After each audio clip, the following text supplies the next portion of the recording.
রক্তে আঁকা জুলাই মাস স্বৈরাচারের সর্বনাশ লাল বর্ষার ইনকিলাব। আলিউদ্দিন হোসেন শাহ তিনি ছিলেন বাংলার মুসলমান শাসনের স্বর্ণযুগের মহান নায়ক। শিশুর চোখের পন রক্ত আভরণ জুলাই জাগরণ জুলাই জাগরণ। শিশুর চোখের পন রক্ত আভরণ। জুলাইয়ের সেই কথা আমরা কখনো ভুলতে পারবো না। তারা তাদের রক্ত দিয়ে আমাদেরকে দিয়েছে একটি স্বাধীন দেশ এবং স্বাধীন একটি সরকার। কিশোরে যারা তপ্ত ভাঙে হ্যাচকা টানে কচি কচি মাসুম প্রাণে স্বৈরাচারী আঘাত হানে। শিশুদের চোখে জুলাই।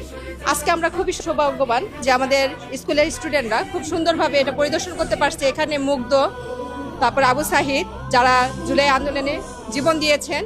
এখানে আছে স্বৈরাচারী হাসিনার একটি আয়নাগত, আসলে কি অমানবিক নির্যাতন সে করেছিল আমাদের দেশের মানুষের উপরে, আমাদের ছাত্র জনতার উপরে, তা আসলে আমাদের কাছে খুবই দুঃখজনক। শিশুর চোখের পন রক্ত আভরণ। তাদেরকে আমরা আন্তরিকভাবে ধন্যবাদ জানাই যে এই ধরনের অনুষ্ঠান বা এই ধরনের প্রোগ্রামগুলো করলে শিশুরা পূর্ববর্তীতে যে এই ধরনের ঘটনাগুলো ঘটেছে তারা জানবে। জুলাই মানে ওসমান হাদি আবু সাইদ।